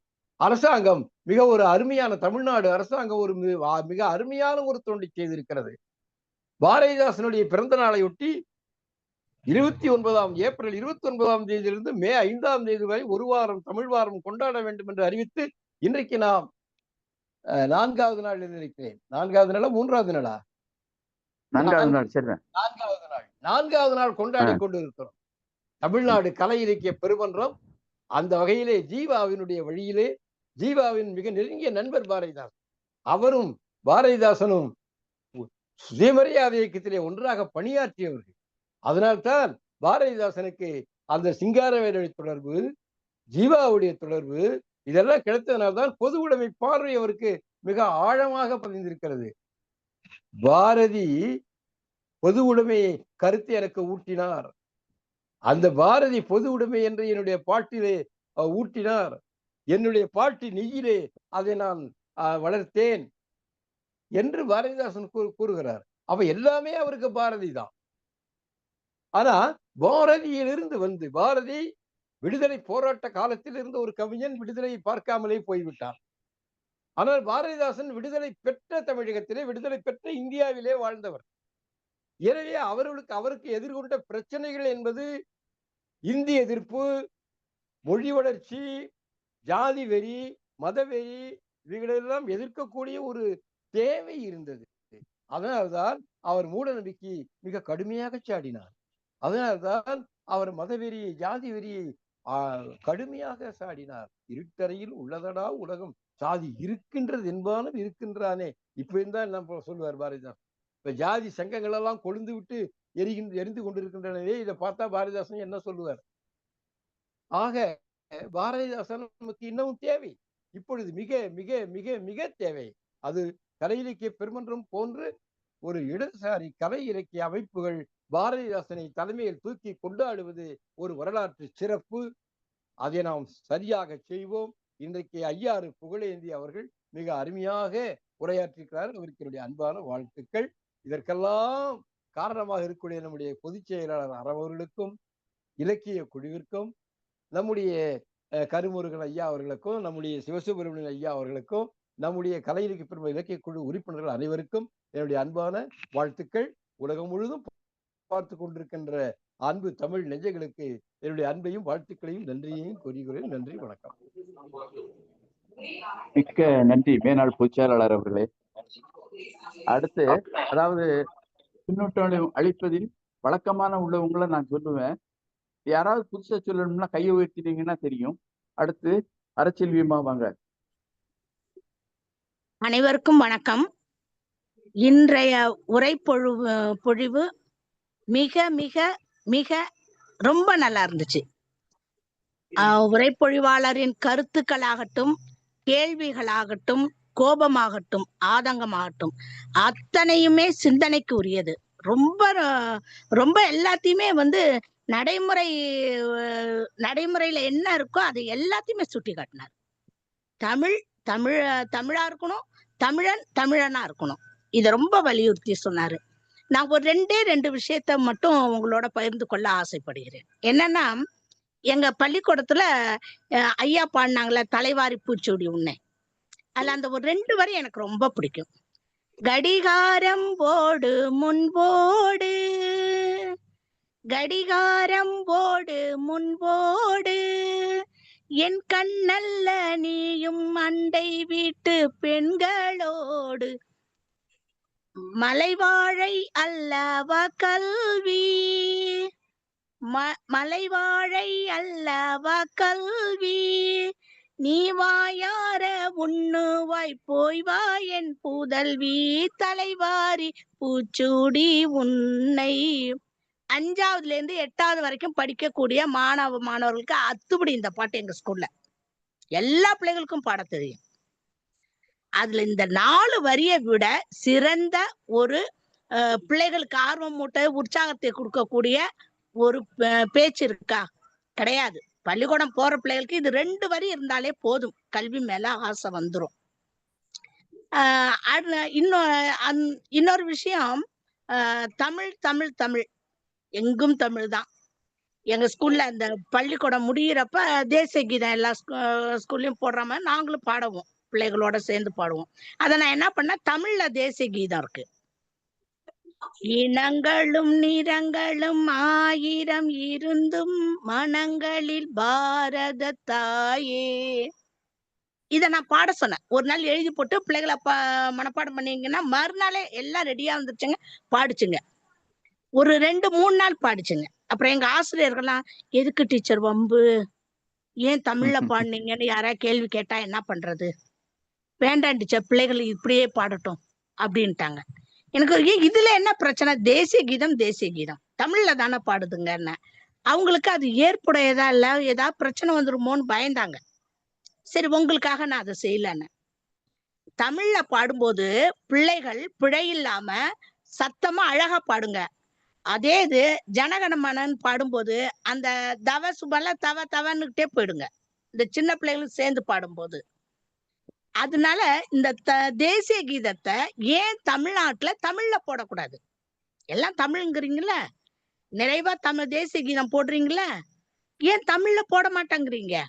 போட்டா என்ன, அந்த பாட்டை பாடி பாருங்களேன், அவ்வளவு அருமையா இருக்கும். பாடும் போதே அப்படி ஒரு இதா இருக்கும். அதை யாரும் செய்யறதே கிடையாது, எல்லாம் தமிழ் தான். அதனால ஐயா அவர்கள் கூறின அனைத்தும் முற்றிலும் உண்மை, நல்ல சிந்தனை கருத்துக்கள் தான், எல்லாத்தையும் சுட்டி காட்டிட்டாரு. அருமையான உரை, நம்மளையும் சிந்திக்க வச்சிருக்காரு, நம்மையும் சிந்திக்க வச்சிருக்காரு. நமக்கும் சில நிகழ்வுகள் ஞாபகத்துக்கு வர வச்சுட்டாரு. அவர் சொன்ன மாதிரி விருதுன்ற விஷயம் எல்லாம் எப்படியோதான் போயிட்டு இருக்கு, உண்மை. ஆக அருமையான ஒரு உரைப்பொழிவை இன்னைக்கு கேட்டேன். நான் நிறைய விஷயங்களை தெரிஞ்சுக்கொண்டேன். அதுக்கு நமது தமிழ்நாடு கலை இலக்கிய பெருமன்றத்திற்கும் உரைப்பொழிவாளருக்கும் எனது மனமார்ந்த நன்றியை தெரிவித்துக் கொண்டு விடைபெறுகிறேன். நன்றி, வணக்கம். மிக்க நன்றி டீச்சர். மாணவர்களை நல்வழிப்படுத்தி இருக்கிறீர்கள், அது நல்லா தெரிகிறது. அடுத்து ஒன்று சொன்னீங்க, அதாவது தேசிய கீதம். நான் என்னுடைய ஏக்கம் ஒண்ணு உண்டு, ஆதங்கம்னு வச்சுக்கலாம், ஏக்கம். பாரதியார் தமிழில் தேசிய கீதம் பாடியிருக்க கூடாதா அப்படின்னு ஒண்ணு, ஒரு ஏக்கம், அவரை விட்டுட்டாரே அப்படிங்கிற ஒரு ஆதங்கம். ரொம்ப அருமையான பின்னூட்டம். அடுத்து செங்கை ஆகி. ஐயா வணக்கம். வணக்கம் வணக்கம். காலம் கருதி நான் எப்பொழுதும் கூறுவது போல நம்முடைய தமிழ்நாடு கலை இலக்கிய பெருமன்றத்திற்கும் நம்முடைய மருத்துவர் ஆரம்மையா அவர்களுக்கும் நன்றியுடன் வாழ்த்துக்களை தெரிவித்துக் கொள்கிறேன். இந்த நிகழ்வில் ஐயா புகழேந்தி அவர்கள் பாரதிதாசன் உள்ளே புகுந்து அவரை முழுக்க முழுக்க உள்வாங்கி எல்லா செய்திகளையும் சிறப்பாக சொன்னார்கள். நான் சொல்ல வேண்டியது, இந்த காலத்தில் இந்த நேரத்தில் தமிழ்நாடு அரசுக்கு தமிழக முதல்வர் ஐயா ஸ்டாலின் அவர்களுக்கும் நான் முதற்க நன்றியை தெரிவித்துக் கொள்கிறேன். ஏனென்றால் பாரதிதாசன் வந்து இங்கே இருட்டலையில் உள்ளதடா உலகம், சாதிகள் இருக்குது என்பான் இருக்கின்றானே, மறுட்டுகின்றவர்கள் வாயடியும் கை ஓய்வது என்பாள் என்று வந்து சொல்லியிருப்பார். அந்த இருட்டறை சாதிகள் இருக்கிறது என்பானும் இருக்கின்றானே என்ற அந்த வார்த்தையில் இன்றைக்கு காலனி என்ற வார்த்தையை, அந்த ஒரு வார்த்தை ஒரு தாழ்த்தப்பட்டவர்களுக்கு அடையாளமாக இருந்ததை இன்றையிலிருந்து ஒழித்துவிட்டு மக்கள் சமமாக இருக்க வேண்டும் என்ற வார்த்தையை இன்றைக்கு தமிழகத்தில் உலவவிட்ட தமிழக முதல்வர்களுக்கு முதற்கு நன்றியை தெரிவித்துக் கொள்கிறேன். நம்முடைய புகழேந்தி அவர்கள் சொன்னது போல அவருடைய மகள் சரஸ்வதிக்கு எழுதியது என்று இன்றைக்கு நான் தெரிந்து கொண்டது மகிழ்ச்சி. நான் தலைவாரி பூச்சூட்டி உன்னை பாடசாலைக்கு போய் என்று சொன்னால் உன் அன்னை மலைவாழை அல்லவோ கல்வி, அதை வாயார புசித்து வா என் புதல்வி என்ற வார்த்தை நிறைய இருக்கு. இருந்தாலும் ஒரு வார்த்தையை சொல்லிக் கொள்வேன். தலைவாரி பூச்சூட்டி உன்னை பாடசாலைக்கு போய் என்று சொன்னால் உன் அன்னை என்ற வார்த்தை இன்றைய மக்களிடம் சொல்ல முடியுமா என்பது நமக்கு ஐயமாக இருக்கிறது. எல்லா கூந்தல்களும் இன்றைக்கு யாரும் சூட்டி பின்னல் இட்டு இருக்கின்ற ஒரு வரையறை நம்மால் காண முடியவில்லை என்பதுதான் தமிழ் இன்றைக்கு எங்கே இருக்கிறது, தமிழின் பண்பாடு எங்கே இருக்கிறது, பாரதிதாசன் சொன்ன வார்த்தை எங்கே இருக்கிறது, ஏன் சொன்னான் என்பதை நம்ம நினைக்க தோன்றுகிறது. அடுத்து விருதுநகர் மாவட்ட ஆட்சியர் அவர்கள் நமக்கு கிடைத்த வரம், அதை சொன்ன ஒரு செய்தியை நீ சொன்னார்கள். தமிழில் பெயரை வைத்தவர்களை எல்லாம் கூப்பிட்டு அவருக்கு ஒரு மகிழ்ச்சியையும் மரியாதையும் அவர்களை வாழ்த்தையும் அவர்களை மகிழ்வித்தார்கள், அவர்களை போற்றினார்கள், பாராட்டினார்கள் என்றெல்லாம் சொன்னார்கள். அதை கேட்கின்ற போது எனக்கு தோன்றியது, இந்த தமிழ்நாட்டில் அம்மா என்று கூப்பிடுபவர்களுக்கு இன்றைக்கு நாம் அவர்களை பாராட்ட வேண்டும் என்ற நிலைக்கு உள்ளாகி இருக்கிறோம் என்பதுதான். நம்முடைய தாய்நாடு இது, நம்முடைய தாய்மொழி இது. தாய்மொழியில் பேசுவது என்பது அம்மா என்று கூப்பிடுபவர்களை அம்மா என்று கூப்பிட பரவாயில்லை, நீ அம்மா என்று கூப்பிடுகிறார், மிக்க மகிழ்ச்சி, வாழ்த்துக்கள் என்று சொல்வது போல இருக்கிறது. இதையெல்லாம் இன்றைக்கு சொல்வதற்கு காரணம் தமிழினுடைய நிலை இன்றைக்கு வளர வேண்டியிருக்கிறது, வாழ்த்த வேண்டியிருக்கிறது, அதிலிருந்து நிறைய ஒரு புரட்சி செய்ய வேண்டியது இருக்கிறது என்பதை நம்முடைய மாவட்ட ஆட்சியர்கள் சிறப்பாக அன்றைக்கு உரைப்பொழியில் சொன்னது போல செயலில் நிகழ்த்தியிருக்கிறார்கள். அடுத்து இன்றைக்கு அதாவது தோழர் அவர்கள் சொன்னார்கள்,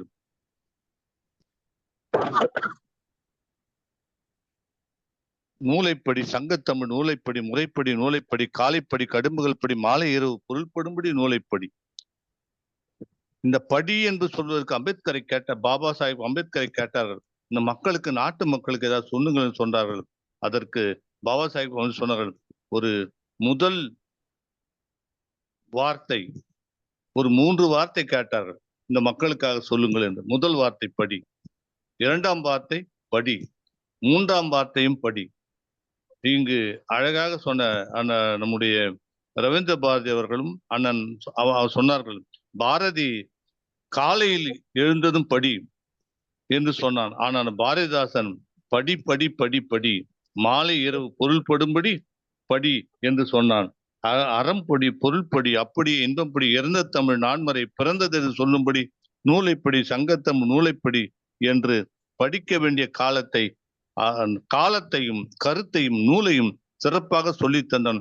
அவன் படித்த பாடல்களை, சொன்ன பாடல்களை எல்லாம் வழிகளெல்லாம் இன்றைக்கு தமிழ் சமூகம் படித்திருந்தால் மிக சிறப்பாக இருந்திருக்கும் என்ற ஒன்றை கூறி, இன்றைய நடைமுறையில் வடக்கர்கள் இன்றைக்கு தமிழ்நாட்டை எப்படி ஆளுகிறார்கள் என்பதை அன்றைக்கு பாரதிதாசன் அவனுடைய விடுதலை பாட்டு திராவிடர் திருப்பாடல் என்ற ஒரு வகையிலே அவர் சொல்லியிருக்கிறார். மீள்வது ஒழுக்கம், இந்த மேன்மை திராவிடர் மீளுவதின்றேல் மாள்வது ஒழுக்கம், மாள்வது நோக்கம், இதை வஞ்சக வடக்கர்க்கம் வாழ்முனை கூறும் ஆள்வது நோக்கம், எங்கள் அன்னை நிலத்தில் இன்னொருவன் கால் நீள்வது காணும், இந்த நீண்டையும் செந்தூக்கு வாழ்முனை கூறும் என்று கடைசியில் சொல்வார். திராவிடர் நாங்கள், திராவிடர் நாடு எங்கள் செல்வ பெருக்கம், ஒரே இனத்தார்கள், எமக்கு ஒன்றே கலை பண்பொழுக்கமும் ஒன்றே, சரேல் என ஒரு சொல் இங்கு தாவுதல் கேட்டேம் ஆவி துடித்தோம். வராதவர் வந்தார், இங்கு வந்தவர் எம்மிடம் வாழ்வுண்டு காண்பார் என்று அழகாக அவர் அந்த வடக்கவருடைய வருகையை அன்றே சொன்னார். இன்றைக்கும் நமக்கு இன்றைக்கு அவர்களுடைய ஆதிக்கம் என்பது நினைத்ததற்கு எதிர்ப்பாராக அதிகமாக இருக்கிறது. இந்த நாடு எங்கே செல்கிறது என்பதை இந்த தமிழர்கள் நினைத்துக் கொள்ள வேண்டும். இன்றைக்கு எந்த பக்கம் திரும்பினாலும் இந்தியும் வடக்கருடைய முகங்களும் தான் தெரிகின்றது. ஆக ஏதோ திட்டமிட்டு இந்த நாடு அழிக்க பார்க்கிறது, இனத்தை அழிக்க பார்க்கிறார்கள் என்பதை நாம் எல்லோரும் உணர்ந்து கொள்ள வேண்டும் என்பதை பாரதிதாசன் அன்றே தெளிவாக சொன்னதை சிறப்பாக நம்முடைய தோழர் புகழேந்தி அவர்கள் அருமையாக சொன்னார்கள். அவர்களுக்கும் பின்னூட்டம் வழங்கிய பின்னூட்ட பிதாமகன் எங்கள் அண்ணன் ரவீந்திர பாரதி அவர்களுக்கும் அன்பு தோழி அறச்செல்வி அவர்களுக்கும் இன்றைக்கு நெறியாள்க இருக்கின்ற எங்களுடைய தமிழ்நாடு கலை இலக்கிய மன்றத்தின் அண்ணாவின் நிழலாக இருக்கின்ற தோழர் அவர்களுக்கும் நன்றியை தெரிவித்துக் கொண்டு விடைபெறுகிறேன். நன்றி, வணக்கம். செங்கை ஆகியவர்களுக்கு நன்றி, மிக்க நன்றி. அடுத்து உதயச்செல்வன் கையை வச்சிருக்கீங்க, பின்னூட்டம் அளிங்க. உதயச்செல்வன் கையை வைத்திருக்கீங்க.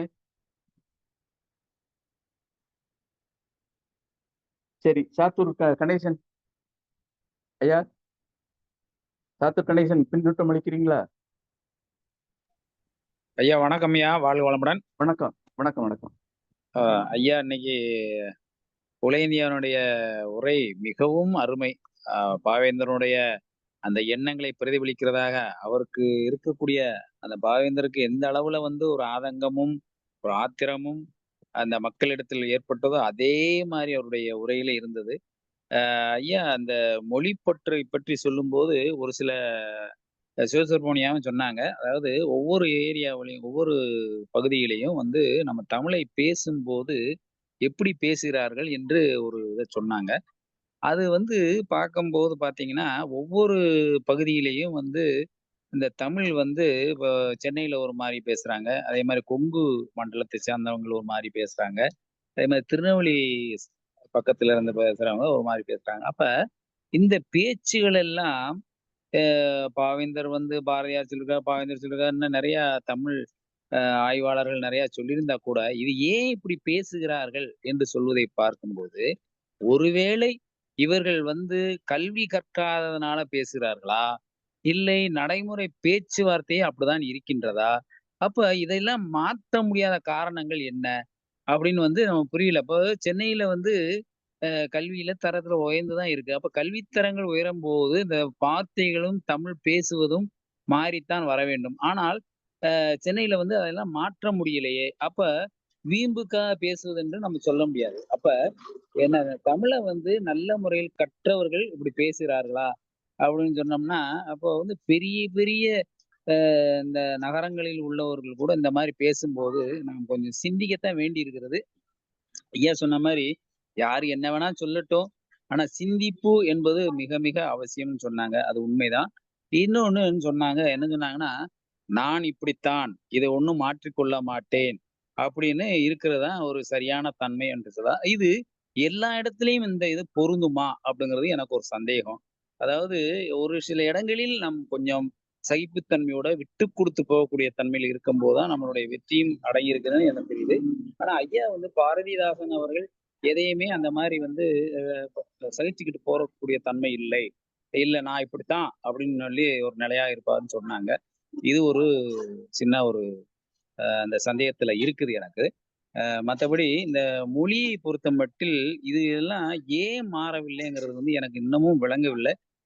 ஆனா படிப்பு தரம் என்பது எல்லா மாவட்டங்களிலும் கூடிக்கொண்டுதான் இருக்கிறது. அப்ப படிக்காதவங்க மட்டும்தான் பேசுறாங்களா, இல்ல எல்லாருமே பேசுறாங்க அப்படித்தான் பேசுவாங்களான்னு நம்ம கொஞ்சம் ஆய்வுக்கு சிந்தனைப்படுத்த வேண்டிய சூழ்நிலையில் இருக்கின்றோம். மற்றபடி மிகவும் அருமையான உரை. பின்னூட்டத்தை பொறுத்த மட்டும் ரொம்ப சிறப்பா சொன்னாங்க. ஐயா ரவீந்திர பாரதியார் ஆகி கிருஷ்ணன் ஐயா சொன்னாங்க. அம்மா அறச்செல்வி அம்மாவுடைய ஆதங்கம் நம்ம ரொம்ப பாராட்ட வேண்டிய ஒரு சிந்தனை தான். அதாவது ஜனகணமன ஏன் தமிழ்நாட்டில இருந்துட்டு தமிழ்ல பாடக்கூடாதா, ஒரு நல்ல சிந்தனை தான் அது. எல்லாரும் ஒத்துக்கிறாங்களா அப்படின்னு சொல்ற மாதிரி நம்ம இனிமே கொண்டு வந்தோம்னா ஒருவேளை வரலாம். என்ன அதனால அருமையான பின்னூட்டம். வாழ்க வளமுடன். வாழ்த்துக்கள். ஐயா ஐயா மிக்க ஒரே நன்றி. ஒரு நிமிடம் சொல்லுங்க சொல்லுங்க சொல்லுங்க. நம்ம சாத்தூரார் அருமையா எப்பவுமே அவரு சந்தேகம் பண்ணல கேட்கலன்னா அது அழகு இல்ல, அருமையான அழகு. ஒவ்வொரு வட்டாரத்திலும் ஒவ்வொரு பேச்சு வழக்கு இருக்கிறதே, இது நல்லதா எழுதுற மாதிரி அல்லவா பேச வேண்டும் அப்படின்னு சொல்றாரு. உலகினுடைய எல்லா மொழிகளிலுமே பேச்சு மொழி என்றும் எழுத்து மொழி என்றும் 2 வகைப்படும். எழுத்து மொழி என்பது நாம் அனைவரும் புரிந்து கொள்ளக்கூடிய ஒரு இன்ஸ்ட்ரக்ஷன், அது ஒரு மொழி நடை. அது படித்தவர்கள் எல்லோரும் புரிந்து கொள்வதற்காக எழுதுவது, அது ஒரு செயற்கையான மொழி. பேச்சு மொழிதான் இயற்கையான மொழி. அந்த பேச்சு மொழிக்கு ஒரு பேர் அழகு உண்டு. இப்போ நீங்க கீராவனுடைய கதைகள்லாம் எடுத்தீங்கன்னா அந்த கிராமத்து மக்கள் பேசக்கூடிய அந்த மொழி என்ன அழகாக இருக்கு பாருங்க. அது அந்த பகுதி வட்டார வழக்கு என்பது நீங்க இங்கிலாந்திலேயே கூட ஒவ்வொரு மாநிலத்திலையும் ஒவ்வொரு ஊர்லயும் பேச்சு மொழி என்பது வழக்கு உண்டு. அதான் ஸ்போக்கன் லாங்குவேஜ் என்றான். நாம எழுதி வாசிப்பது என்பது வேறு, பேசுவது என்பது வேறு. பேச்சு மொழி தான் உண்மையான மொழி. அதுதான் மக்களுடைய உள்ளத்தை வெளிப்படுத்துகிற ஒரு அழகு. அந்த அழகு கன்னியாகுமரி பேச்சு ஒரு அழகு, அது கொஞ்சம் மலையாளம் கலந்து இருக்கும். கொங்கு தமிழ் அது ஒரு அழகு. நீங்க எங்க ஊர்ல வந்தீங்கன்னா எல்லாரும் வாங்க போங்கன்னுவாங்க. எங்க ஊர்ல வாங்க போங்கன்னு சொல்ல மாட்டாங்க, வாயா போயான்னுவாங்க. ரொம்ப அந்யோன்யம், அதாவது நெருக்கமான உறவுன்னு அர்த்தம். ஏப்பா என்னப்பா வாப்பா வாயா உட்காரியா எளியா அப்படின்னுவாங்க. பெண்களை தான் வாயா போயா அப்படின்னு சொல்லுவாங்க. அப்ப அவ்வளவு நெருக்கம். இந்த ஒருமையில பேசுறதுன்றது அவ்வளவு நெருக்கம். வாங்க போங்கன்றது ஒரு செயற்கையான மொழி. அது ஒவ்வொரு ஊருக்கு ஒரு மாதிரி. கோவையில சின்ன குழந்தைய கூட வாங்க, என்ன படிக்கிறீங்க, 1வது படிக்கிற குழந்தைய கூட என்ன படிக்கிறீங்கன்னு கேட்பாங்க. அது கொங்கு பண்பாடு. அது ஒவ்வொரு வட்டாரத்துக்கும் ஒரு மொழியினுடைய அழகு. அது அதை நாம கதையில நாவல்கள்ல அது பாரதிதாசன் கிட்ட கூட அந்த பேச்சு வழக்கு வரும். நீங்க பாண்டியன் பரிசு பற்றீங்கன்னா என்ன கிழவா என்ன கிழவா பொடியன் எங்கே மாடுவேளை மேய விட்டியா அப்படின்லாம் கேட்பான். அப்போ அந்த பாத்திரம் அது அதனுடைய மொழியை பேசுகிற பொழுதுதான் அழகு. பாண்டியன் பரிசில அந்த ஒரு கிழவனை கேட்பாங்க, என்ன கிழவா மாடு வேலை மேய விட்டியா பொடியன் எங்கே அப்படின்லாம் கேட்பாங்க. அது மாதிரி எல்லாருமே இதை நீங்க பாரதியாருடைய கவிதைகளை கொண்டு குயில் பாட்டு எடுத்தீங்கன்னா பேச்சு வழக்கு வரும். அது வர்றதுனா அந்த அழகு இல்லை, அது ஒரு அழகு. ஆனால் எழுதுகிற பொழுது இலக்கணப்படி எழுதணும். எழுத்து தமிழ் வேறு, பேச்சு தமிழ் வேறு. அந்த அழகை நாம் ரசிக்க கற்றுக்கொள்ள வேண்டும். அருமை, நன்றி. மிக்க நன்றி. சிறப்புரை ஒரு சிறப்புனா தெளிவுரை ஒரு தெளிவு, அவ்வளவுதான். ரொம்ப அருமை. ஐயை போக்கி விட்டீர்கள், மிக்க அருமை. அடுத்து கையை ஊத்தி இருக்கீங்க உதயசெல்வன், பாருங்களா? ஆமா வரேன் தோழர். கேக்குதா? கேக்குது தோழர், பேசுங்க. ஆமா, அனைவருக்கும் அனைத்து தோழர்களுக்கும் வணக்கம். சிறப்புரையாற்றிய தோழர் ஐயாறு புகழேந்தி அவர்களுக்கு நன்றியை தெரிவித்துக் கொள்கிறேன். மனிதருள் மனிதராய் இரு என்று சொன்னவர் தான் பாரதிதாசன். ஒரு மனிதனுக்கு 3 அம்சங்கள் வேண்டும். ஒன்று தலைமை, 2வது கொள்கை, 3வது அமைப்பு. அந்த பாவேந்தர் பாரதிதாசன் 3வது வகுப்பு ஆசிரியராக தான் இருந்தார். 80 ரூபாய் தான் சம்பளம் அவருக்கு. 38 வருட கால ஆசிரியர் பணி. அவர் கடைசி காலத்தில் சமரசம் செய்யாமல் இருந்ததுனால தான் அவருக்கு கடைசி காலத்தில் சென்னை அரசு ஆஸ்பத்திரியில் தான் வறண்டாவில் படுக்க வைக்கப்பட்டார். 80 ரூபாய் சம்பளம் இருந்ததுனால தான். சமரசம் செய்யவே கொள்ள மாட்டார். அவருடைய வார்த்தைகளில் கவிதை வரிகள் சலுகை போனால் போகட்டும், என் அலுவல் போனால் போகட்டும், தலைமுறை 1 கோடி கண்ட என் தமிழ் விடுதலை ஆகட்டும், பிள்ளை பிறந்த என் யாருக்காக, பெற்ற தமிழ் மொழி போருக்காக, உள்ளம் இருப்பதும் தோல் இருப்பதும் உயிர் நிகர் தமிழ் சீருக்காக அப்படின்னு சொல்லி அந்த சமரசம் இல்லாமல் சொல்லி பாடியிருக்கிறாரு. அதுக்கப்புறம் இன்னொரு 2-3 வரிகளில் பண்ண பழகடா பச்சை படுகொலை, பைந்தமிழர்க்கெல்லாம் உயிரடா விடுதலை, அப்படி அவர் வரிகளும் சொல்லியிருக்கிறாரு. இந்தி மொழி, இந்தி திணிப்பை பத்தி பேசும் பொழுது, எப்பக்கம் வந்து புகுந்து விடும் இந்தி, எத்தனை பட்டாளம் கூட்டி வரும், கண்ணம் கிழிந்திட நேரும், வந்த கட்டாய இந்தியை வெட்டி புதைப்போம் அப்படின்னு சொல்லியிருக்கிறாரு. இதனாலதான் அவருக்கு புரட்சி கவின்னு சொல்லி அவருக்கு சொன்னாங்க. நன்றி ஐயா, நன்றி. பேச வாய்ப்பு அளித்தமைக்கு நன்றி. எல்லாருக்கும் நன்றி. மிக்க நன்றி, மிக்க நன்றி. அடுத்து இன்னைக்கு நிறைவு பின்னூட்டம் அளிக்க நல்லாசிரியர் பெருந்தகை வரவில்லை. அதனால் நிறைவுரை வழங்க தமிழ்நாடு கலை இலக்கிய பெருமன்ற பொதுச் செயலாளர் மருத்துவர் அறமையா அவர்களை வணங்கி வரவேற்கிறேன். ஐயா வந்திருக்காங்க, நல்லாசிரியர் வந்திருக்காங்க, ராஜுங்கிற பேர்ல இருக்காங்க. இப்ப ஒரு நிமிஷத்துக்கு முன்னாடி கூட பார்த்திருந்தேன். சரி, நிறைவு பின்னூட்டம் அளிக்க நல்லாசிரியர் பெருந்தகை நாகராஜன் ஐயா அவர்களை வணங்கி வரவேற்கிறேன். மாமன்றத்தை மகிழ்வோடு வணங்குகின்றேன். இன்றைக்கு செவி வாயாக நெஞ்சு களத்துக்கு போயிடுச்சு. சொற்கள்னா இப்படித்தான் இருக்கணும். பாரதி சொல்லுகிற பொழுது பாரதியின் சொற்கள் கன்னத்தை வருடும் என்று சொல்லுவார்கள், பாவேந்தர் சொற்கள் கன்னத்தை அறையும் என்று சொல்வார்கள். ஆகையினால ரொம்ப நேர்த்தியாக ஐயாறு பாய்ந்ததாக சொல்லவில்லை, நான் அம்பு ஆறு பாய்ந்தது என்றே சொல்லுகின்றேன். ஏன் இவர் புகழ் ஏந்துகின்றார் என்று பார்க்கின்றேன். இல்லை, இவர் பாவேந்தனை ஏந்தியதனாலே புகழ் ஏந்துகின்றார் என்று கருதுகின்றேன்.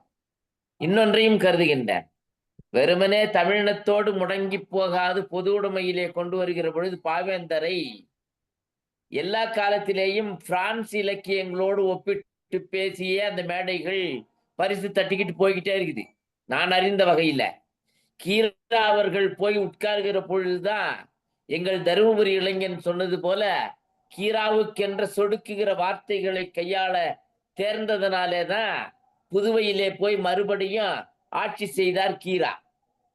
கீரா உள்ளே நுழைகிற பொழுதுதான் எழுத்தாளன் கூட எழுத்தாணி ஏந்தவில்லை, எழுதுகோல் ஆயுதத்தை ஏந்துகின்றான் என்று உலகமே ஒப்புக்கொண்டது. நீங்கள் எல்லாம் கதைத்தீர்கள், வடவரோடு நின்று போகிற சாகித்ய அகாடமி வழி வழி வரவில்லை, கவிதைக்கென்று வழங்கப்படவே இல்லையே என்று மொழிகளினாலே ஆலாபனை செய்த ஒன்று மட்டும்தானே வெற்றி பெற்றது என்று சொன்னீர்கள். மறைமுகமாக நீங்கள் சொல்கிற பொழுது கவிக்கோவிற்கு சாகித்ய அகாடமி பெற்று தந்தது கூட வெறும் சொல் ஓட்டம் இல்லை, மாறாக சமூகம் சார்ந்த எண்ண ஓட்டம் தான் வெற்றி பெறும். அது ரொம்ப அழகா சொல்லுவான் பாவேந்தன். இந்த உலகத்திற்கு வேற்று மொழியிலேயும் மாற்று மொழியிலேயும் மோகம் கிடக்கிறதே, படிக்க வேண்டான்னல, ஆங்கிலத்தை கற்கையிலும் எந்த அயல்மொழியை கற்கையிலும் தீங்கின்றி தென்னாட்டின் பொன்னேட்டை தமிழை கொள்வீர், அதை விட்டுட்டுங்களேடா பாவீங்களா என்று அழைக்கிறார். ரொம்ப வேதனைப்படுகிறார். உண்மையிலேயே இன்றைக்கு புகழேந்தி ஐயாவுடைய இந்த பால் புகட்டிய பொற்சிறகம் இருக்கிறதே, பொற்கிண்ணம், இது மறுபடி சொல்லுகிறேன், ஆடக பொன் என்றே பாராட்டுகின்றேன். ஏனென்றால் நாடகம் கலவாத ஆடகம் மட்டுமே வெற்றிக்குரியது. அதை சரியாக சொன்னால் வள்ளி நாச்சியாரிடத்திலே பேசிய முருகன் தான் வெற்றி பெற்றவன் என்று சொல்லுகிறது கந்தபுராணம். ஏன்னா தெய்வானையிடத்திலே பேசியிருப்பானே ஆனால் அது மேட்டுக்குடி தமிழாக மாறி இருக்கலாம். ஒருவேளை அது குறிஞ்சி அப்பாற்பட்டதாக இருந்திருக்கலாம். அதைத்தான் சாத்தூரார் நான் நேற்றைக்கு சொல்லாமல் விட்டுட்டேன். நான் ரொம்ப வருந்தினேன், என்னடா இது சாத்தூராரை குறிப்பிடாமலேயே உரையரங்கை நிறைவு செய்து விட்டோமே என்று வருத்தப்பட்டேன். இன்றைக்கு என் நெஞ்சிலே பாய்ச்சது போல வட்டார வழக்கு என்று சொல்லுகிற 8 வகையான உலகமே வியப்பார்க்கிறது. ஆச்சரியா, யார் எப்ப முழங்கினாலும் வாழ்விக்கின்றது என்று சொன்னால் அது அப்படித்தான். 8 திசையிலேயும் தமிழ் முழங்குவதற்கு சரியான எடுத்துக்காட்டு இது. அதை நேர்த்தியாக இலக்கணிகள் சொல்லுகிறார்கள். செந்தமிழ் நிலம் சேர் 12 நிலத்திலும் என்று சொல்லுவார்கள். 12 நிலத்திலேயும் வழங்குகிற நேரிடத்தில் இருக்கிற பொழுது கொடுந்தமிழாய் இருக்கலாம், ஆனால் மிகச் சிறப்பான தமிழ் நலத்தமிழ் தான் என்பதை நாளும் நாம் புழங்குவதனாலே கண்டுகொள்ளுகின்றோம். ஏனென்றால் உதட்டளவிலே உதடு பிரிக்காமல் பேசுகிற பணி சூழ்ந்த மேலை நாட்டு வழக்கம் அல்ல. நாம் உள்ளத்தில் இருக்கிற மிகச்சிறந்த உன்னத மொழி. அதனால்தான் பிற மொழிகளை மணிக்கணக்காக பேச இயலவில்லை. நாம் மட்டும்தான் மூச்சை உள் வாங்குகிற அளவிற்கு மூச்சை உள்ளுக்குள்ளே நிறுத்தி மறுபடி மூச்சிலே இருந்து கலந்து உயிர் மூச்சாய் தமிழ் பேச முடிகிறது என்று சொன்னால் அங்கேதான் இந்த உயிருக்கான மொழி, இது உத்தரவாத மொழி. ஆகையினாலே இந்த மொழி என்னாலும் ஐயாறு புகழேற்றியது போல அற்புதமாய் கொருவிருக்கும்.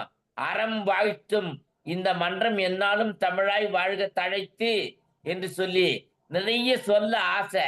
ஆனால் மொழி புலம் என்பது வேறு, மொழி ஆர்வம் என்பது வேறு, மொழியின் நிலை என்பது வேறு.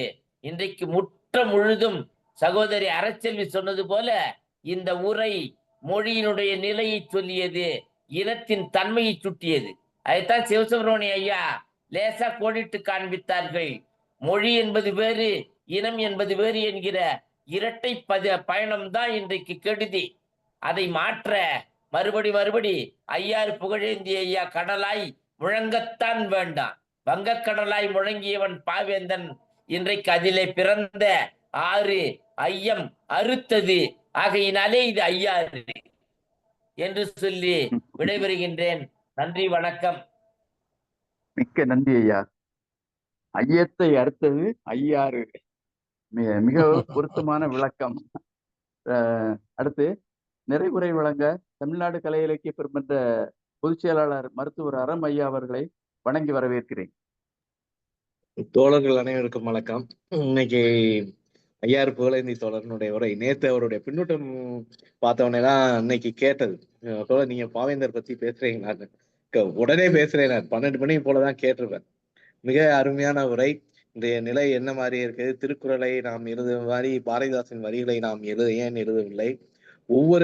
அவருடைய ஒவ்வொரு தேசப்பற்று குறித்தினாலும் சரி, மொழி குறித்தினாலும் சரி, இல்ல திராவிட நாடு குறித்ததுனாலும் சரி, என்னென்ன வகையில் அவர் எண்ணங்களை முன்வைத்தார், இல்லை இப்போ கல்வி குறித்து மிக அருமையான உரை.